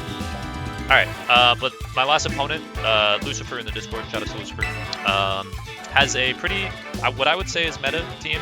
I expected a lot of Tornadus, a lot of Regidrago, some Entei, Ogre Pawns. I figured those would be very meta. He did not use, whatchamacallit, Terapagos, which is nice, because I hate that thing now. I will say, for restricted formats, Terapagos would be good against, like, what do you call it? Calyrex Shadow. That's like the only thing I like about it is that it's gonna resist the Ghost type move, and then it'll go for like Calm Mind, and then it'll go for Starstorm, and that's nice. But anyways, on to this battle. I'm up against a Regidrago. I don't know my opponent. Obviously, he got to Grand Finals, so he's good. But I don't know if he's like, you know, a god. He's gonna overpredict this shit. So I'm like, do I want to just Terra Fairy Crest so I don't take any damage? Is he's probably just gonna Dragon Energy, or he's gonna Terra Steel, maybe Terra Blast my Clefable. That would suck. So I'm checking in the back, see what he's got. I figure, alright, if he goes for Terra Steel, Terra Blast on the left, at least I still get Jerk him off, and then I can punish that with like him on top. But, you know, just cover from my outs. I figure he's probably just gonna go for Taunt, he doesn't know what item I have, so. It is what it is. In his shoes, he's probably thinking, alright, Clef's gonna follow me for the taunt.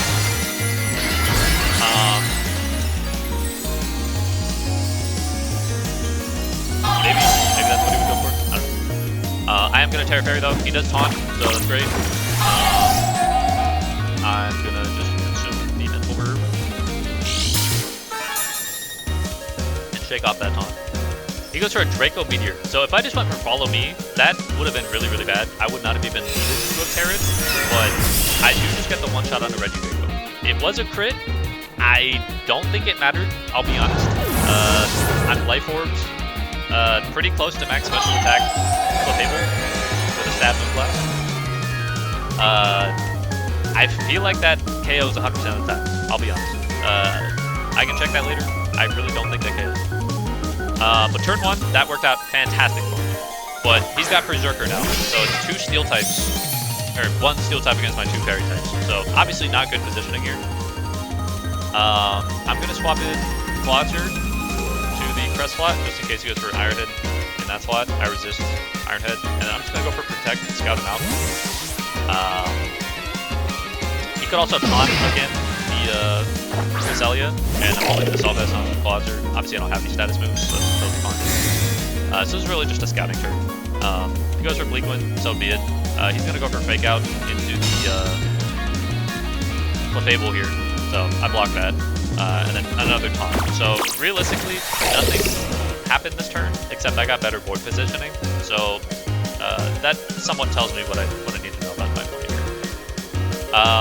I don't know Berserker's speed stat, so I'm considering just doubling it down with Flamethrower. But it could be Assault Vest, so it could live. That's kind of what was going through my head. But also, it could be slower than me, because it's base 50 speed. I know that. I just don't know if it's min speed or not. But then again, I'm not with Clefable, so I should just always switch out here. So that's what I'm considering. Mudsail's a good choice here. Him on top could also be good. I just don't want to take a Bleak Wind Storm, which is kind of what I was thinking here. So I'm going to switch in the horse, Mudsail, Mudsail.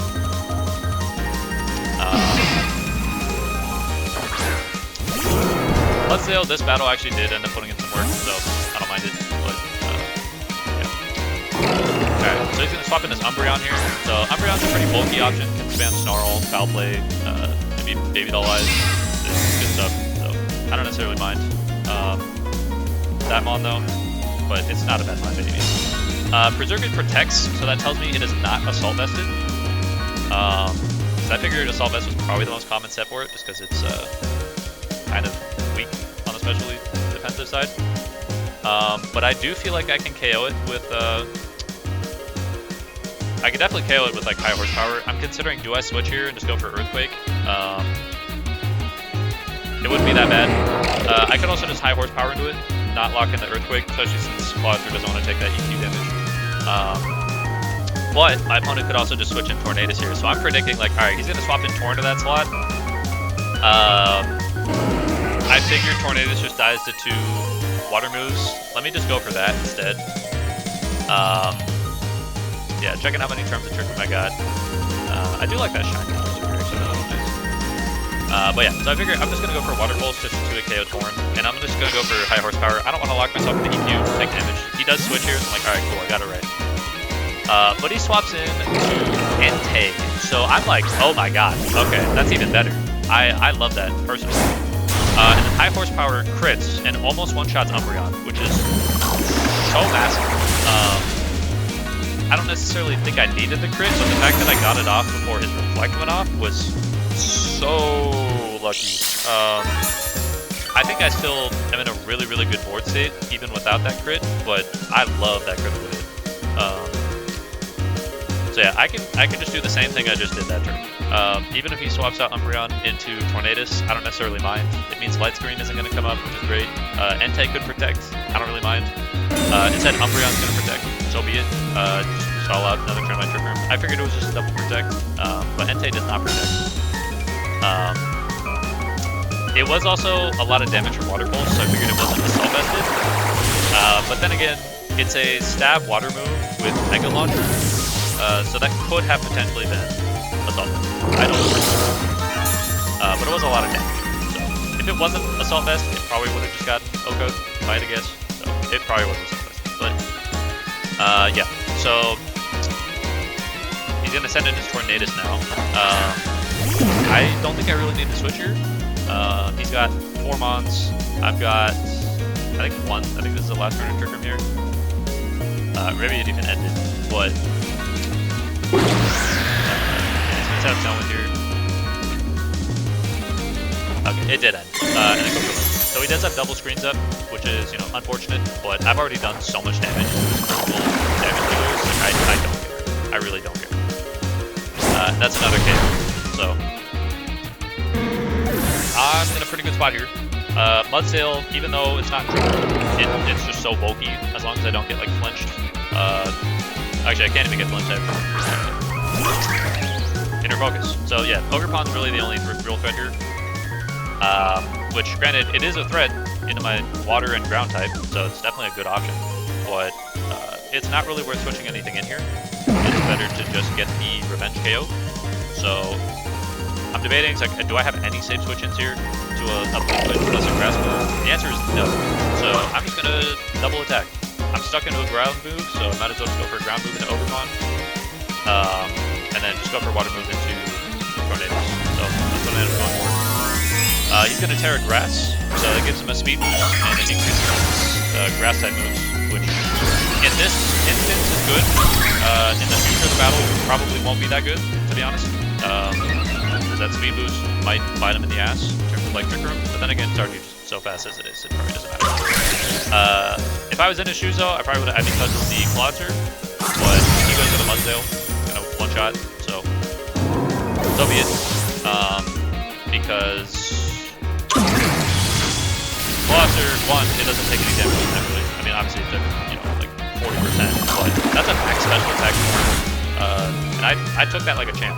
And that was through Light Screen. I would have 2-hit KO that thing like every day of the week if that was not Light Screen. But yeah, so I think I still have my Terra. They are faster, obviously, but I got him on top here, which is good. Ogerpon critically does not have Defiant now that it terrestrialized. Its ability changed so that I could get the speed boost. So I can just Intimidate Cycle as much as I want and fake out. So I can fake out an Ogerpon and like no no punishment will really happen, other than maybe a Bleak Wind will hit. But I should live that. I'm pretty sure I live a Bleak Wind. Fake Out goes off, which is great. Bleak Wind, yeah, it's gonna hit, but yeah. So, Hitmontop is clutch, has great special defense. HP is not that great, but you just fully invest in it, then you're chilling. So, Tornadus is gone, and now it's just Ogre, and the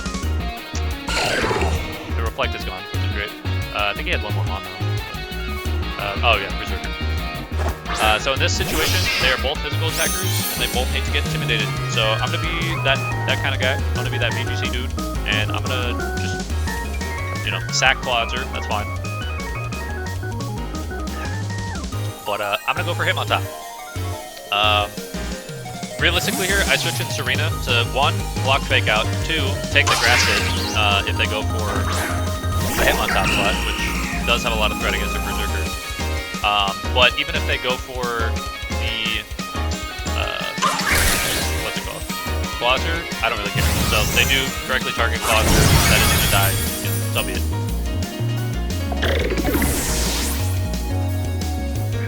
But, I got in for free with Serena. So I get Hitmontop out again for another Intimidate, which is fantastic.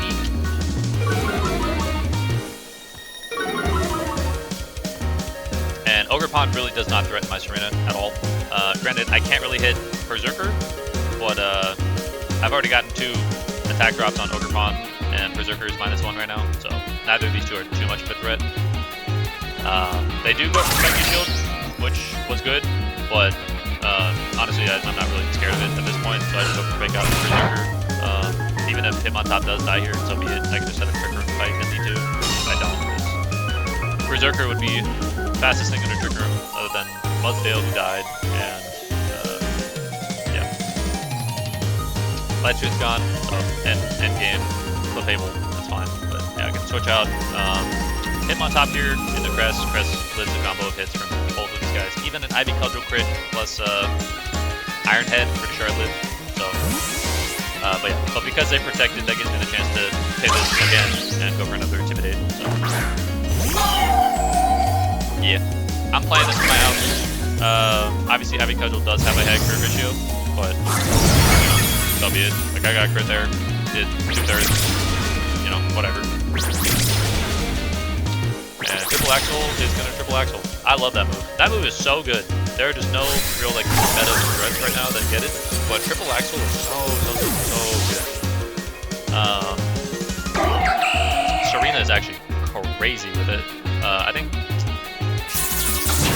Yeah, and then Iron Head take that. So, in this position, it's a 4v1. I can just Lunar Blessing, switch in Hitmontop to heal, and just go for a close combat, and I should live that every time. But battle is cancelled, so that was game 1 in the best of 3. So we'll see how my opponent adapts. But yeah, so that was a good game. My guess, based on their lead game 1, and I feel like they're gonna adapt, I ended up going for Crest plus Serena as a lead. So, and they go for Tornadus and Berserker. So that's like prime. This is like the best case scenario because, well, I have Protect on Serena, which is great. So they can't taunt. Not that it would matter anyways because I have Mental Herb, but they also can't Fake Out. So they can't block my, they can't block my Trick Room at all. So I'm in like 0 danger with the Crest slot. Obviously they have a Flying type against my Grass type. It's not really worth the Terra, especially because the Steel type would then hit my Rock type Terra Serena super effective. So I can just Protect. They go for Helping Hand plus Bleak Wind. I just Protect, go for Trick Room. So turn 1, this is already like immaculate. This is fantastic positioning. I'm definitely a fan of how this battle is going right now. And then turn 2, I don't really know. So I'm pretty sure Berserker outspeeds, so their only out is they have to like Iron Head flinch my Serena. And then Triple Axel wouldn't connect obviously because I flinched. So, and I also don't know if Triple Axel just one-shots Tornadus. because Tornadoes could be bulky. So I just go for Helping Hand, just play it safe. Helping Hand, triple axle here. I do consider making some switches though. I have to check speed stats just in case. So yeah, Serena is faster in Trick Room than Cress. But yeah, I ended up just going for Helping Hand plus I consider going for Lunar Blessing just in case Triple Axel does KO Torn, and then I can peel back the Bleak One damage on the Cresselia, but also the Iron Head that I predicted going into Serena. But he just goes for Helping Hand, but so do I. So, a lot of claps on the field. I think that was 10 total claps, but yeah, based on that damage, that would have KO'd that Helping Hand. So realistically, I could have went for Lunar Blessing there. That would have been optimal, but you know, so be it. Yeah, actually, and yeah, based on the first battle's damage output that the Tornadoes had, I should have just went for Lunar Blessing. But so be it. So they're gonna go into Entei here. Obviously, it's scary. Having a grass type in front of a fire type, but I'm under Trick Room, so not under like serious threat. So obviously I could just like Lunar Blessing and Protect. I could also go for a switch out and maybe a U-turn for like just a double pivot. But just in case they go into the Serena slot, I do want to heal up, so that's why I go for just I consider U-turn.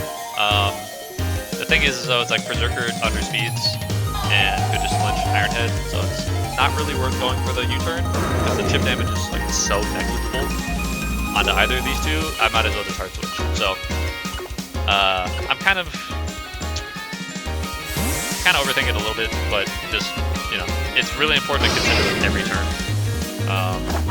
So yeah, hard switching into Clauser, and I just go for a Lunar Blessing. Berserker is going to go for a Helping Hand here. I predicted Sacred Fire into the Serena slot. My opponent does not fall for that though. So, well, I got the Lunar Blessing heal. And they go for Sacred Fire into the Cresselia. So that was a lot of damage. Well played by my opponent. Granted, I can just keep healing this back with, what you call it? The, Lunar Blessings, but, you know, so be it. So in this situation, I'm like, alright, I feel like they're gonna E-speed, and I know as a matter of fact that Water Pulse does not get the KO on the Entei, and I have 2 turns of Trick Room, so I kinda need to preserve Crest here. Even if they go for another Sacred Fire into that slot, so be it, you know, I'm okay with whatever I switch in. Probably dying or getting burned. So I am going to go into Serena again here.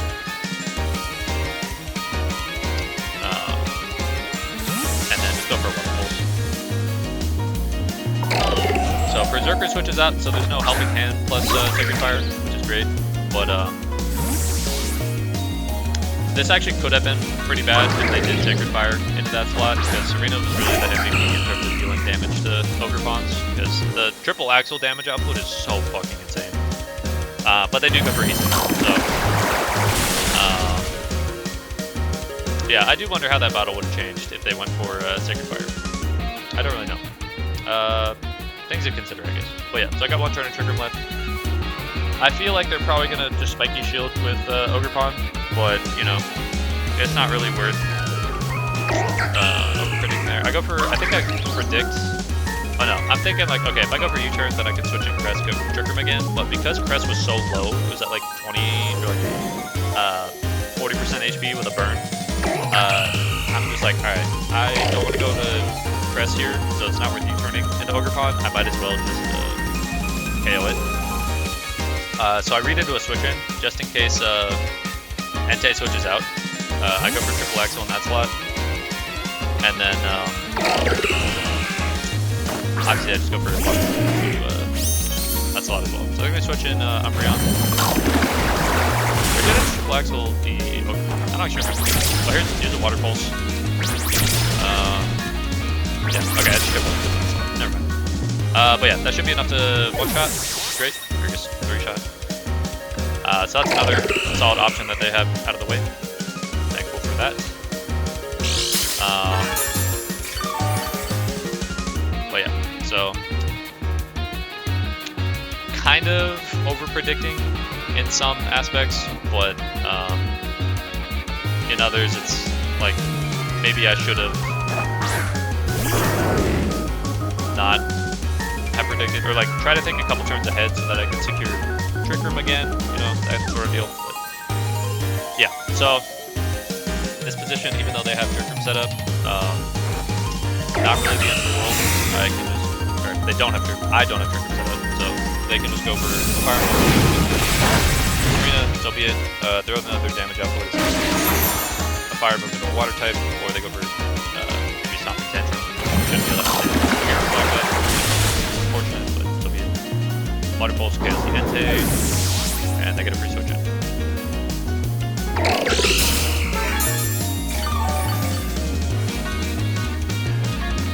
Lefties on the Umbreon, non-light play, so that's kind of important to note, because if they had 8 turns of Reflect and Light Screens after these battles, it would have been a little different, but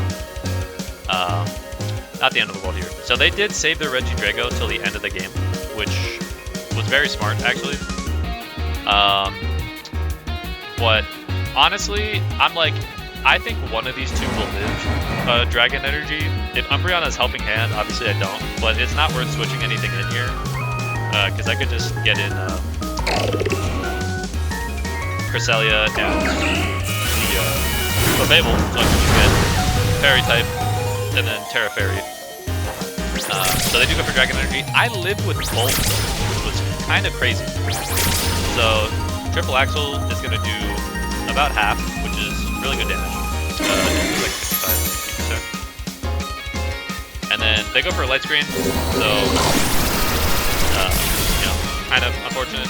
So without Reflect, I think Triple Axle would have gotten really close to one-shotting, but not quite. And then Dragon Pulse still one-shot, or not one-shot, but still KO'd through Light Screen. So that's actually pretty impressive. Also, both of these mons lived. That is also very impressive. But yeah, so I have 2 mons at like 0 health.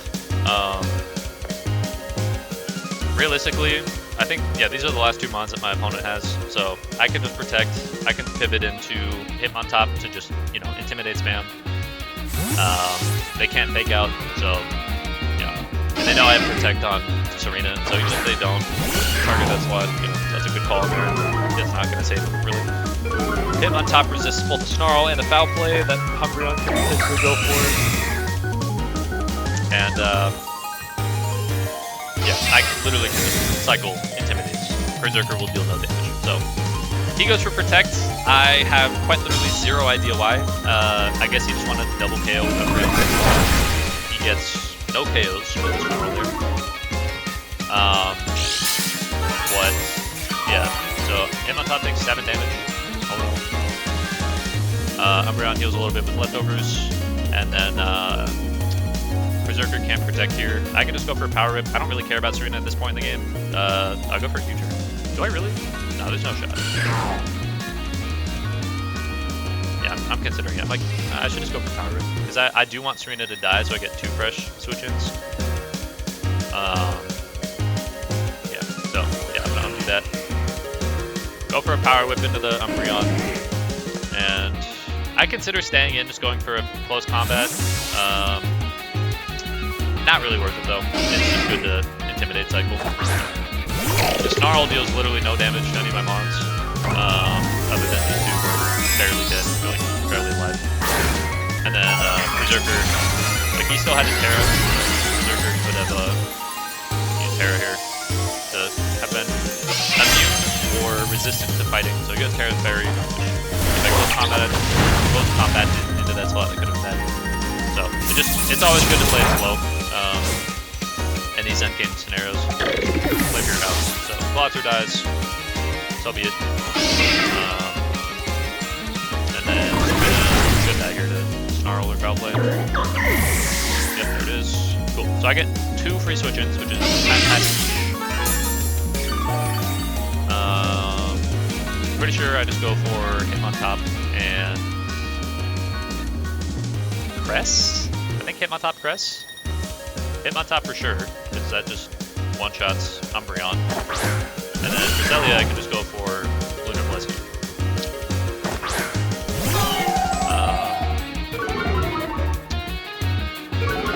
Hard to say, actually, if close combat KOs there. It's like, Umbreon's really defensive, so... yeah. Okay, I just go for Fake Out Lunar Blessing. So, he can't lower my attack at all on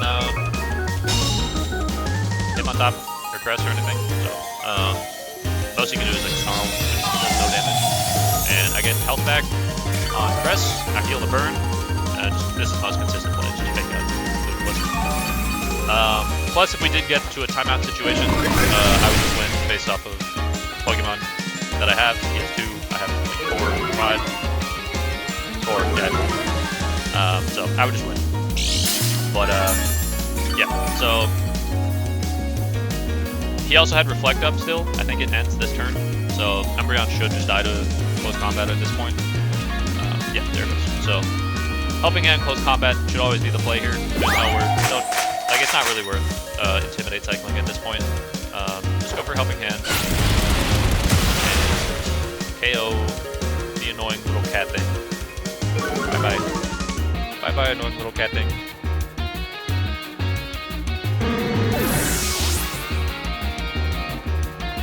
And now it's a 4v1. So, my positioning is looking really good. Berserker's -2 attack. It's a 4v1, which, I mean, that still did a lot of damage into Cress, all things considered, because it has Steely Spirit, which is a really good ability on it. But, yeah, at this point, I just spam Ice Spinner, because close combat isn't that effective, and then spam Lunar Blessing. So, that's a good game.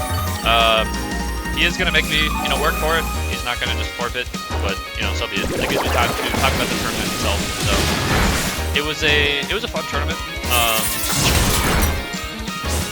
We definitely do, we mix up, like, formats all the time. It's a community Discord.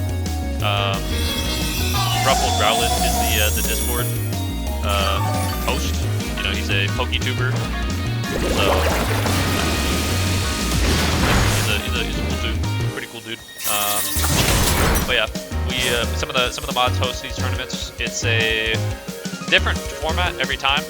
It is kind of catered a little more towards the casual end in terms of like it's not just regulation F 4v4, like just standard competitive rule sets. There's 4 fun factors. So like this is just you can't use mods that have any more than one type. Which does limit team creation, but it's also more fun, you're just using Flutter and Rilla and Ogerpon and all that stuff. But yeah, so we host these, every like month or 2 months or so. They do take some time to set up, and you gotta come up with formats and stuff like that, but it's a fun time. There are rewards, so Toyoko, one of the mods who hosts these, ends up getting, like some pretty exclusive stuff. So like this time it was a event legendary trio from 2011, like shiny Entei, Suicune, Raikou, which is pretty cool. So I was happy to win that. But yeah, it was an overall fun tournament. If you guys are interested, anybody that made it this far in joining these, if you're not in the Ruffled Rowlit Discord server, you can find that on Ruffled Rowlit's YouTube channel. I check his stuff out. He makes cool content. But also, you can join the Discord and get into these tournaments. They're pretty fun. So if you guys think you got a shot at winning these or just want a fun time competing in some cool Pokemon formats, feel free to join us up. And thanks for watching, guys. We'll catch you guys later.